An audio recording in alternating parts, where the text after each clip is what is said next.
ഞങ്ങൾ കാളികുളങ്ങര അമ്പലത്തിൽ കലം വയ്ക്കാൻ വേണ്ടി പോവാണ് കേട്ടോ.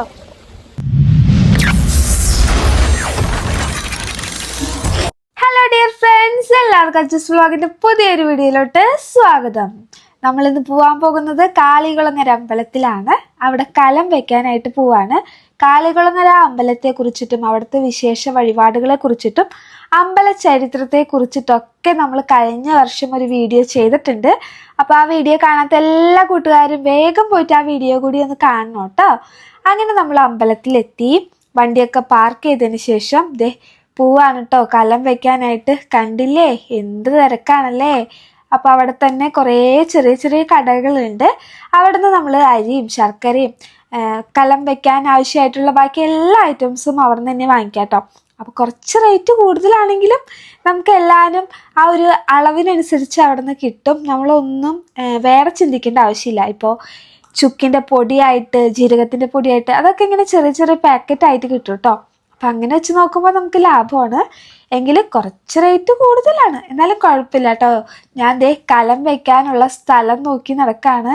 ഇവിടെ ഉണ്ടോ എന്ന് നോക്കിയാട്ടോ ഞാൻ ഈ നടക്കണ. അവസാനം കുറേ നേരം കഴിഞ്ഞിട്ടാണ് എനിക്കൊരു കലം വെക്കാനായിട്ടൊരു സ്ഥലം കിട്ടിയത്. കാരണം അത്രയും തിരക്കാണ്. കുറച്ച് ദിവസം കൂടി ഉള്ളൂ വലിയ വിളക്ക് വരാനായിട്ട്. അപ്പം അതുകൊണ്ട് എല്ലാവരും കലം വെക്കാനായിട്ട് വരുന്നതുകൊണ്ടും നമ്മൾ പോയതൊരു വെള്ളിയാഴ്ച ദിവസം ആയതുകൊണ്ടും നല്ല തിരക്കാണ് കേട്ടോ. അങ്ങനെ കലത്തിലേക്ക് അരി ഇട്ട് കൊടുത്തു. അപ്പോൾ കലത്തിൻ്റെ കളർ കാണുമ്പോൾ എല്ലാവരും ഇങ്ങനെ നോക്കണ്ട കേട്ടോ. നമ്മൾ കഴിഞ്ഞ വർഷം വെച്ചായിരുന്ന കലാണ്. അപ്പോൾ ആ കലത്തിൽ തന്നെയാണ് ഈ വർഷം വെക്കുന്നത്. അതുകൊണ്ടാണ് കേട്ടോ അതിന് ആ ഒരു കളറ്. അങ്ങനെ നമ്മളിത് അമ്പലത്തിൻ്റെ അകത്തേക്ക് കയറി. ഇനി അതിൽ നിന്നൊരു പിടി അരി ദേവിക്ക് കൊടുത്തിട്ട് ബാക്കി അരിയും ആ കലത്തും ഒരു കുറിയും വരച്ച് നമുക്ക് തരും കേട്ടോ. അങ്ങനെ കിട്ടിയ അരി കലം കൊണ്ട് കഴുകി അതിൽ നല്ല വെള്ളം നിറച്ചിട്ടാണ് നമ്മൾ ഇനി കലം വെക്കാനായിട്ട് തുടങ്ങുന്നത്. അപ്പം ചില സ്ഥലങ്ങളിൽ പൊങ്കാല ഇടാന്ന് പറയും. ഇവിടെ ഈ അമ്പലത്തിൽ കലം വെക്കാമെന്നാണ് കേട്ടോ സാധാരണയായിട്ട് എല്ലാവരും പറയുന്നത്. ഭദ്രകാളി രൂപത്തിലിരിക്കുന്ന എന്നാൽ ഒരു മുത്തി അമ്മയായിട്ടാണ് ഇവിടെ ദേവി ഇരിക്കുന്നത്. വിളിച്ചാൽ വിളിയേക്കുന്ന നല്ലൊരു അമ്മയാണ്. അതിൻ്റെ ആ ഒരു ചൈതന്യം ആ അമ്പലത്തിന് ചുറ്റിനുണ്ട്. എല്ലാവരെയും കാണുമ്പോൾ തന്നെ മനസ്സിലാവും നമുക്ക്. അത്രമേൽ ആ അമ്മ തൻ്റെ ഭക്തരുടെ ഉള്ളിലുണ്ട് എന്ന് അതിൽ നിന്ന് തന്നെ നമുക്ക് മനസ്സിലാവും കേട്ടോ. എല്ലാ വർഷവും ഇവിടെ വന്ന് കലം വെക്കാൻ പറ്റണം എന്ന് തന്നെയാണ് എൻ്റെ ആഗ്രഹം. ഇപ്പോൾ തുടർച്ചയായിട്ട് 2ാമത്തെ വർഷമാണ് കേട്ടോ ഞാൻ വരുന്നത്. കഴിഞ്ഞ വർഷവും കലം വെച്ചായിരുന്നു. അതിൻ്റെ വീഡിയോ ഒക്കെ നമ്മൾ പോസ്റ്റ് ചെയ്തിട്ടുണ്ട്. ഇത് ദണ്ട് നിവേദിക്കുന്നതാണ് കേട്ടോ. ഖണ്ഡാകർണ സ്വാമിക്കാണ് ഈ ദണ്ട് നിവേദിക്കുന്നത്. അതും ഇവിടെ തന്നെ ചെയ്യുന്നതാണ്. അപ്പോൾ അതിൻ്റെ വീഡിയോ ഒക്കെ നമ്മൾ ഇതിൽ കുറച്ച് ഇൻക്ലൂഡ് ആക്കിയിട്ടുണ്ട് കേട്ടോ. അങ്ങനെ ഞാനിവിടെ വെയിറ്റ് ചെയ്ത് നിൽക്കുകയാണ്. ഇതാണ് ഞാൻ നേരത്തെ പറഞ്ഞ ആ ദണ്ട് ഉണ്ടാക്കുന്ന ആ ഒരു രീതി. ഇങ്ങനെ പാളയിലാണ് ഈ മാവൊക്കെ കുഴച്ച് വെക്കുന്നത്. അപ്പം അടുത്ത വർഷം ആകുമ്പോഴത്തേനും ഇത് നല്ല ഡീറ്റെയിൽഡ് ആയിട്ടുള്ള വീഡിയോ ചെയ്യാൻ പറ്റണം എന്നെനിക്കൊരാഗ്രഹമുണ്ട്. ദേവി അതിനുള്ള വഴി കാണിച്ചു തരട്ടെ അല്ലേ. അങ്ങനെ ദണ്ട് ഉണ്ടാക്കിക്കൊണ്ടിരിക്കുകയാണ് കേട്ടോ എല്ലാവരും. ഇങ്ങനെ കുറേ സ്ഥലത്ത് നിന്ന് കേട്ടോ ഇങ്ങനെ വിൽക്കാനായിട്ടും വഴിപാടായിട്ടും ചെയ്യുന്ന ഒരുപാട് പേരുണ്ട്. ഇതിന് ഏകദേശം ഒരു 350-370 രൂപയാണ് ഒരു ദണ്ടിന് അവിടെ കൊടുക്കുന്നത് കേട്ടോ. നമ്മൾ 2 സ്ഥലത്ത് ചോദിച്ചായിരുന്നു. അപ്പോൾ 2 സ്ഥലത്ത് 2 റേറ്റിലാണ് വിൽക്കുന്നത്. അത് എന്തെങ്കിലും ആയിക്കോട്ടെ, അത് അവരുടെ ആ ഒരു രീതിയാണ്. എന്തായാലും നല്ല രീതിയിൽ കഷ്ടപ്പെട്ടാൽ മാത്രമാണ് ഈ ഒരു ദണ്ട് ആയി വരുള്ളൂ. കുറേ മണിക്കൂർ നേരം ഇതിങ്ങനെ വേവിക്കണം. അങ്ങനെയൊക്കെയാണ് കേട്ടോ ഇതിൻ്റെ ഒരു പ്രോസസ്സ് വരുന്നത്. കുറച്ച് ഞാനിതിൽ ഇൻക്ലൂഡ് ചെയ്യുന്നുണ്ട്. അവിടെ ഇരിക്കുന്ന അമ്മമാരുടെ അടുത്ത് ചോദിച്ചിട്ടാണ് നമ്മൾ ഈ വീഡിയോയ്ക്ക് എടുത്തത് കേട്ടോ. പിന്നെ അവർക്കതൊരു ബുദ്ധിമുട്ടായെങ്കിലോ എന്ന് കരുതിയിട്ട് അവരോട് ചോദിച്ചാണ് വീഡിയോയ്ക്ക് എടുത്ത്. അങ്ങനെ നമുക്ക് കലം വെക്കാനുള്ള അടുപ്പ് കിട്ടിയിട്ടുണ്ട് കേട്ടോ. അങ്ങനെ വേറെ കത്തിച്ചുകൊണ്ടിരിക്കുന്ന വേറൊരു അടുപ്പിൽ നിന്നായിരിക്കണം നമ്മൾ ആ തീ പകർന്നെടുക്കേണ്ടത്. അങ്ങനെ ഞാൻ കലം വെക്കാനായിട്ട് പോവാണ്. അപ്പോൾ ഒരുപാട് പ്രാർത്ഥിച്ച് ഒരുപാട് എന്താ പറയുക അമ്മയെ മനസ്സിൽ കണ്ടുകൊണ്ടാണ് ഞാൻ ഈ ഒരു കലം വെക്കുന്നത് അല്ലെങ്കിൽ പൊങ്കാല വെക്കുന്നത്. പല സ്ഥലത്തും പല പേരിലാണ് അറിയപ്പെടുക. അതുകൊണ്ടാണ് കേട്ടോ ഞാൻ ഈ കലം വെക്കണത് പൊങ്കാല വെക്കുന്നത് എന്നൊക്കെ പറയുന്നത്. പല സ്ഥലത്തും അങ്ങനെയാണ്. ഇവിടെ കലം വെക്കുക എന്നാണ് അങ്ങനെ പറയാറ് കേട്ടോ. അങ്ങനെ ഞാൻ നമ്മുടെ കലം അടുപ്പത്ത് വെച്ചു. അതിൽ അരിയും വെള്ളവും മാത്രമേ ഉള്ളൂ കേട്ടോ ഞാനിപ്പോൾ ഇട്ടേക്കുന്നത്. സാധാരണ നോർമലി അവിടെ എല്ലാവരും അരിയുടെ ഒപ്പം തന്നെ ശർക്കര, തേങ്ങ, പഴം ഇതും ഇടാറുണ്ട്. പക്ഷെ ഞാനിതൊന്ന് അരി ഒന്ന് ജസ്റ്റ് ഒന്ന് തിളച്ചിട്ട് ഇടാമെന്ന് കരുതിയിട്ടാണ്. അത് ഓരോരുത്തരുടെ ഇഷ്ടത്തിനനുസരിച്ച് നമുക്ക് ചെയ്യാം കേട്ടോ. അങ്ങനെ ഞാൻ ദേ ഈ പൊതമ്പ് മടൽ എന്താ പറയുക, ഈ വിറകൊക്കെ ഇങ്ങനെ വെച്ചുകൊണ്ടിരിക്കുക കേട്ടോ. ഇത് നമുക്ക് തന്നത് സുമോചേട്ടനാണ്, ഞങ്ങളുടെ വീടിൻ്റെ അടുത്തുള്ള സുമോചേട്ടൻ. അപ്പോൾ സുമോചേട്ടന് ഈ സമയത്ത് ഞാൻ പ്രത്യേകം നന്ദി പറയാണ് കേട്ടോ. ഇനി വിറകൊന്നും നമ്മുടെ കയ്യിലില്ല, അതായത് ഈ ചൂട്ടൊന്നും നമ്മുടെ കയ്യിലില്ല എങ്കിൽ നമ്മൾ വിഷമിക്കൊന്നും വേണ്ട കേട്ടോ. അമ്പലത്തിൻ്റെ അടുത്ത് തന്നെ നമുക്ക് വാങ്ങിക്കാൻ കിട്ടും. അതല്ല എങ്കിൽ ഇതുപോലെ കലം വെച്ചിട്ട് ആരുടെയെങ്കിലും കയ്യിലൊക്കെ ബാലൻസ് ഉണ്ടാവും. അപ്പോൾ എടുത്തിരിക്കുന്ന ആളോട് പറയും അതെടുത്തോന്ന് പറയും കേട്ടോ. നല്ല സഹകരണമാണ് ഇവിടെ. അതാണ് ഇന്ന് എനിക്ക് ഏറ്റവും കൂടുതൽ ഇഷ്ടപ്പെട്ടത്. പരസ്പരം അങ്ങോട്ടും ഇങ്ങോട്ടും നല്ല സഹകരിച്ച് നല്ലൊരു സന്തോഷത്തോടു കൂടിയാണ് അവിടെ എല്ലാവരും കലം വയ്ക്കുന്നത്. അങ്ങോട്ടും ഇങ്ങോട്ടുമുള്ള ആ ഒരു സ്നേഹവും ആ ഒരു ബഹുമാനവും ഒക്കെ നമുക്ക് ഇന്ന് അന്യം നിന്നുകൊണ്ടിരിക്കുന്ന ആ ഒരു ഇതാണ്. പക്ഷേ ഈ അമ്പലത്തിൽ വരുമ്പോൾ അത് നല്ല രീതിയിൽ നമുക്ക് കാണാനായിട്ട് പറ്റും. ഒരുപാട് പേരുണ്ട് കേട്ടോ ഇവിടെ. ഓരോ ദൈവങ്ങളുണ്ട്. ഇത് നമ്മുടെ വീടിൻ്റെ അടുത്തുള്ള ചേട്ടനും ഫാമിലിയാണ് കേട്ടോ. അപ്പോൾ ആ ചേച്ചി അവിടെ കുരുവര എന്ന് പറയുന്ന ഒരു ഐറ്റം ഉണ്ടാക്കാനുള്ള ഒരു ഇതാണ്. അങ്ങനെ നമ്മുടെ വെള്ളം ഇങ്ങനെ തിളച്ച് വന്ന് തുടങ്ങിയിട്ടുണ്ട് കേട്ടോ. അപ്പം ഞാനിങ്ങനെ വെയിറ്റ് ചെയ്തുകൊണ്ടിരിക്കുകയാണ്. നമ്മൾ ഇങ്ങനെ കലം വെക്കാൻ തുടങ്ങിയിട്ടുള്ളൂ. അപ്പോഴത്തേനും നമ്മുടെ ബാക്കിൽ ആൾക്കാരൊക്കെ വന്ന് നിന്ന് തുടങ്ങിയിട്ടുണ്ട്. അതായത് നമ്മുടെ വെച്ച് കഴിയുമ്പോൾ അവർക്ക് വെക്കാനായിട്ട് ഇങ്ങനെ ക്യൂ നിൽക്കുന്ന പോലെയൊക്കെ നിൽക്കുന്നുണ്ട് കേട്ടോ. അത്രയ്ക്കും തിരക്കാണ് ഇവിടെ. അപ്പോൾ നമ്മുടെ അരി ഇങ്ങനെ തിളച്ച് വന്നിട്ടുണ്ട്. ഇനി ഞാൻ അതിലേക്ക് ശർക്കര ഇട്ട് കൊടുക്കുകയാണ്. ഞാൻ 1 കിലോ അരി അളവിലാണ് കേട്ടോ വെക്കുന്നത്. കാരണം വീടിൻ്റെ അടുത്തുള്ള എല്ലാവർക്കും കൊടുക്കണം എന്ന് ആഗ്രഹമുണ്ട്.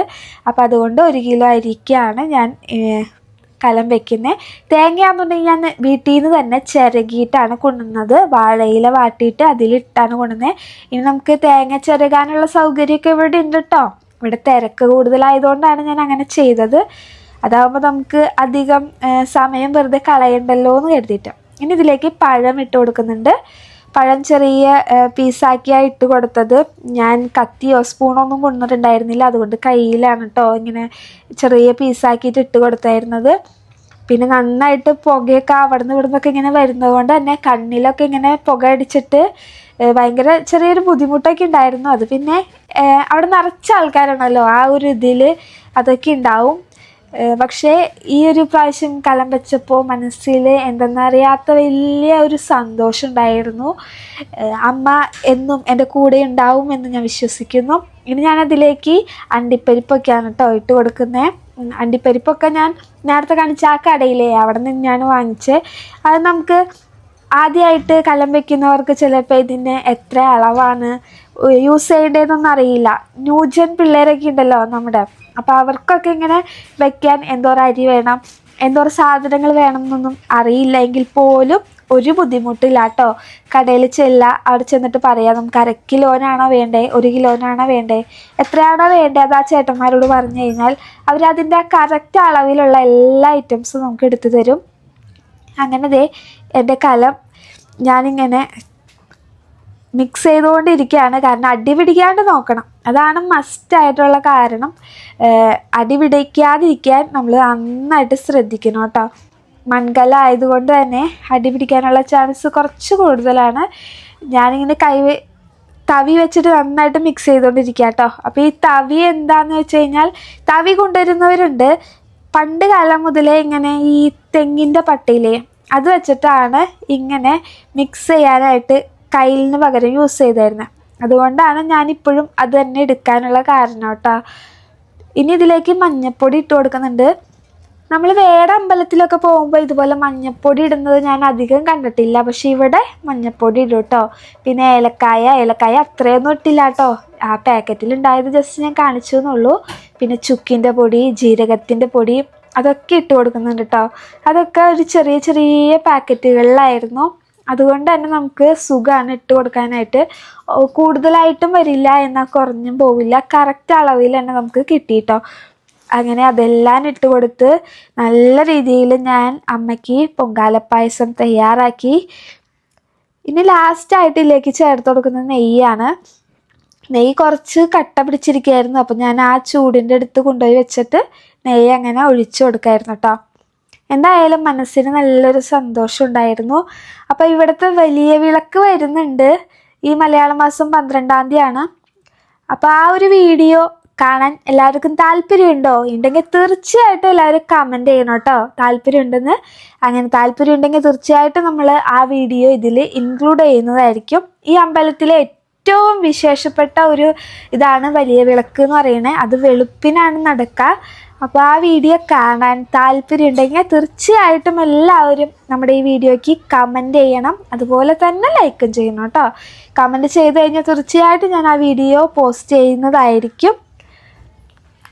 എൻ്റെ കൂടെ ചേട്ടൻ മാത്രമേ ഉണ്ടായിരുന്നുള്ളൂ, അതുകൊണ്ട് തന്നെ എന്നെ സഹായിക്കാനായിട്ട് ചേട്ടൻ മാത്രമേ ഉണ്ടായിരുന്നുള്ളൂ കേട്ടോ. പിന്നെ ദേ അങ്ങനെ നമ്മൾ നമ്മുടെ പൊങ്കാല റെഡിയാക്കിയിട്ടുണ്ട്. പായസമൊക്കെ വെന്തു. ഇനി അതൊന്ന് എടുത്ത് താഴെ വെക്കണം. ഇനി അധികം നേരം ഇതിൽ വെച്ചുകൊണ്ടിരിക്കാനായിട്ട് പാടില്ല കേട്ടോ. അപ്പോൾ അതേ അവിടെ ഇരുന്നായിരുന്ന ചേച്ചി പറഞ്ഞു കുറച്ച് അടുപ്പിലിട്ട് കൊടുക്കണം എന്ന് പറഞ്ഞു. അങ്ങനെ ഞാൻ അതുപോലെ ചെയ്തിട്ടോ. കഴിഞ്ഞ പ്രാവശ്യം പക്ഷേ അതുപോലെ ഒന്നും ഞാൻ ചെയ്തായിരുന്നില്ല. അങ്ങനെ അടുപ്പിൽ കുറച്ച് ഇട്ട് കൊടുത്തു. അതിന് ശേഷം പേപ്പർ വെച്ച് എന്നെ പിടിച്ചിട്ട് നമ്മുടെ കലം പുറത്തിറക്കി വെച്ച് അവിടെ അടുത്തുള്ള കണ്ടാകരണ സ്വാമിയെ നേരത്തെ കാണിച്ചു തന്നില്ലേ തെണ്ട് നിവേദിച്ചത്, അവിടെ തന്നെ നമ്മൾ ഈ പായസവും ഒരു ഇലയിലാക്കിയിട്ട് സ്വാമിക്ക് കൊടുക്കും നിവേദിക്കാനായിട്ട്. അപ്പം ഇനി അടുത്തത് ആ ഒരു ഇതാണ് കേട്ടോ ചെയ്യാൻ പോകുന്നത്. നമ്മുടെ പായസം ഇവിടെ റെഡിയായി വന്നിട്ടുണ്ട്. നേരത്തെ എടുത്തായിരുന്ന വാഴയിലയിൽ തന്നെയാണ് ഞാൻ കൊടുക്കുന്നത്. ഇത് വീട്ടിൽ നിന്ന് വാട്ടിക്കൊണ്ടുവന്നതാണ്. ഇവിടെ വാഴയിലൊക്കെ കിട്ടാനായിട്ട് കുറച്ച് ബുദ്ധിമുട്ടാണ് കേട്ടോ. അപ്പോൾ അതൊക്കെ നമ്മൾ വീട്ടിൽ നിന്ന് കൊണ്ടുവരാന്നുണ്ടെങ്കിൽ കുറച്ചും കൂടി എളുപ്പമായിരിക്കും. അങ്ങനെ ഞാൻ പായസം സ്വാമിക്ക് കൊടുക്കാനായിട്ട് പോവാണ്. അപ്പോൾ അവിടെയൊക്കെ നല്ല തിരക്കായിരുന്നു. നമ്മൾ ഈ നിവേദിച്ച് വെക്കുന്ന ഈ പായസം ഉണ്ടല്ലോ, അതിൽ നിന്ന് വേറെ ആൾക്കാർ വന്നിട്ട് എടുത്ത് കഴിക്കണമൊക്കെ ഉണ്ട് കേട്ടോ. അതൊക്കെ ഞാനിവിടെ വന്നിട്ട് ആദ്യമായിട്ടാണ് കാണുന്നത്. നമ്മൾ സ്വാമിക്ക് വേണ്ടിയിട്ട് നിവേദിച്ച ആ പായസത്തിൽ നിന്ന് വേറെ ആൾക്കാർ വരുന്നിട്ട് അവരതെടുത്ത് കഴിക്കുന്നു, വീട്ടിൽ കൊണ്ടുപോകണമൊക്കെ ഉണ്ട് കേട്ടോ. നേരത്തെ കണ്ടായിരുന്ന അതുണ്ടില്ലേ, അതിനി പുഴുങ്ങാൻ അഥവാ വേവിക്കാനായിട്ട് കൊണ്ടുപോകാൻ ഈ ചുട്ടെടുക്കുകയാണ് കേട്ടോ ചെയ്യുക. മണ്ണിലാണ് ഈ ഇത് ചെയ്യുന്നത്. അപ്പോൾ ഈ സമയമായപ്പോഴത്തേനും ചേച്ചി വന്നു കേട്ടോ. ചേച്ചിയുടെ വീട് കാളികുളങ്ങര അടുത്ത് തന്നെയാണ്, നന്ദിയാട്ടുകുന്നം എന്ന് പറയുന്ന സ്ഥലത്താണ് കേട്ടോ ചേച്ചിയുടെ വീട്. അപ്പോൾ ഇന്ന് അവിടുത്തെ താലമ്പരവായിരുന്നു, അതുകൊണ്ട് ചേച്ചിയൊക്കെ ഇങ്ങോട്ട് പോന്നൊക്കെയായിരുന്നു കേട്ടോ. ഇതാണ് നമ്മുടെ ദണ്ട്. നമ്മൾ ഒരെണ്ണം വാങ്ങിച്ചായിരുന്നു. വാങ്ങിച്ച സമയത്ത് നമ്മൾ വീഡിയോ എടുത്തില്ല. കണ്ടില്ലേ ആ അമ്മ ചെയ്യുന്നത് പോലെ മണ്ണിൽ ഇങ്ങനെ ദണ്ടിട്ട് വെച്ചിട്ട് അത് മണ്ണിട്ട് മൂടി പിന്നെ അതിൻ്റെ മുകളിൽ വിറക് വെച്ചിട്ട് കത്തിച്ച് കുറേ മണിക്കൂറുകൾക്ക് ശേഷമാണ് ഇത് ഈ ഒരു പ്രോസസ്സ് റെഡി ആയിട്ട് വരുന്നത്. അപ്പോൾ ചേച്ചിയുടെ കൂട്ടുകാരത്തി നമ്മളെ കണ്ടപ്പോൾ വന്നായിരുന്നു. ചേച്ചിയുടെ അടുത്തും വിശേഷമൊക്കെ പറഞ്ഞു. ഈ ചേച്ചിയുടെ ഞാൻ ഫോണിലൊക്കെ ഇങ്ങനെ ഫോട്ടോ ഒക്കെ കണ്ടിട്ടുണ്ടെങ്കിലും നേരിട്ട് ആദ്യമായിട്ടാണ് കണ്ടായിരുന്നു. അപ്പോൾ കുറച്ച് നേരം വിശേഷം പറഞ്ഞു. പിന്നെ ചേച്ചിയുടെ അമ്മ, അച്ഛൻ, ഫാമിലി എല്ലാവരും ഉണ്ടായിരുന്നു. പിന്നെ എല്ലാവരുടെ അടുത്തും വർത്താനം പറഞ്ഞു കേട്ടോ. ബീച്ചേട്ടനും കുഞ്ഞിനും മക്കുമൊക്കെ വന്നു. ഇതാണ് ആദൂസ്. കുഞ്ഞാപ്പൂ എന്നാണ് ഞങ്ങൾ വിളിക്കുക കേട്ടോ. സിയാൻ എന്നാണ് ശരിക്കുള്ള പേര്. ഈ ഏപ്രിൽ 16-ാം തീയതി വാവയുടെ ബർത്ത്ഡേ ആണ്. അഡ്വാൻസ് ഹാപ്പി ബർത്ത്ഡേ വാവേ. അപ്പോൾ ആ ഒരു ഡേറ്റ് ഞങ്ങൾ മറക്കില്ല, കാരണം അന്ന് തന്നെയാണ് ഞങ്ങളുടെ വെഡിങ് ആനിവേഴ്സറി വരുന്നത്. അപ്പോൾ കുഞ്ഞു വാവയ്ക്ക് ബർത്ത്ഡേ വിഷസ് നേരത്തെ കൂട്ടി ആൻറ്റി അറിയിക്കുകയാണ്. അപ്പോൾ എല്ലാവരും ഒരുമിച്ച് കണ്ടു. അപ്പോൾ ഒരുപാട് സന്തോഷമായി. ഇനി നമ്മുടെ അപ്പൂസിനെ കാണിച്ചു തരാം കേട്ടോ. കുഞ്ഞാപ്പൂൻ്റെ ചേട്ടനാണ് അപ്പൂസ്. അപ്പോൾ കടയിൽ പോയിക്കായിരുന്നു, വന്നിട്ടുണ്ട് അപ്പൂസ്. അതുപോലെ തന്നെ ചേച്ചിയുടെ നാത്തൂനാണ് ആര്യ, അച്ഛനുണ്ട്, പിന്നെ ആര്യയുടെ അച്ഛൻ, അങ്ങനെ എല്ലാവരും ഉണ്ടായിരുന്നു. മറ്റൊരു വീഡിയോയിൽ കാണാം. ബൈ.